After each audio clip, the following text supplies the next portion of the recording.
start with overthinking and start peeling away the superfluous until we get to the core of our needs through these systems. Now, when you do that, you notice that, there's a quiet about town, except everybody's talking about this virus, kind of joking. Well, that's the first bird alarm, if you will, in the concentric ring. What's happening behind that? What's happening behind that? Well, towns and cities are getting quarantined. Italy's quarantined almost its whole country. China's quarantined more people than we have on all of the states on the East Coast. Something to be aware of. Quarantine, what does that mean? We can't go anywhere. Well, guess what? It's not about toilet paper.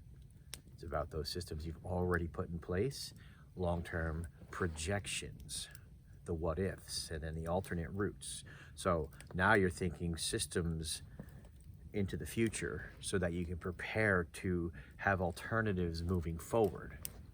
If you have to barter, for instance, your generator or for first aid or food, or maybe the generator just goes down. So looking for alternatives and systems is going to empower you to be better at predicting lack and working toward an action plan to prevent having an imbalanced approach to your self-sufficiency, your life-sustaining systems, and the sustaining systems of the people you care about. Because no one is going to give it to you, and you're not going to be able to sign up for it. You're not going to be able to jump on a program or get a grant or a GoFundMe because everyone else is going to be in the same boat. Now, that boat can be full of self-actualized leaders who want to promote health and improve everyone's condition, but more than likely, there's going to be a lot of folks who fall short of that level of leadership, that level of determined humanity. And until they learn that that's the only way that they're going to improve their condition, we have to deal with the ramifications of their behaviors if they come into our sphere of influence. It won't be easy if it goes down that route. So make sure you're prepared to prevent those systems from falling to that chaos. And then, unfortunately, if it comes down to it, to protect the people you care about and the systems that keep them healthy and alive.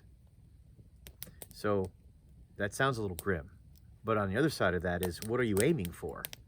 So 80% of your consciousness better not be doom and gloom. It should be, I'm going to manifest bounty on this landscape with the people I care about, and we're going to improve our condition every day. And it's going to reverse the chaos going out on the fringes of our community. It might be that you're baking a pie to visit a neighbor and talking about your shared boundary line and how there's easy access to both backyards from the road, and maybe we need to get a dog or some geese as organic alarms and a source for protection and or eggs and or meat and or, right? So putting systems in place that are passive but will help you to avoid violence or conflict if necessary. Remember, in the end, choosing sides is a temporary fix. In the end, at the close of the day, do you have all of your loved ones? Are you well and able to provide for them? So all the way back to camp hygiene, these systems are critical in maintaining that level of health so that you can remain productive. See you around the fire.